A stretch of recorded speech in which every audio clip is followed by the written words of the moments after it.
Mga lods, yung ano, tilapia, ginataan. Isigang sana to mga lods, kaso naisipan ko gataan. Masarap yan mga lods. Luto-luto din tayo mga lalaki para hindi lang puro babae ang gumagawa.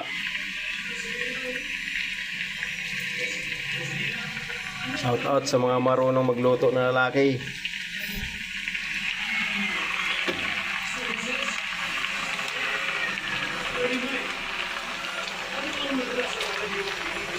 Yan.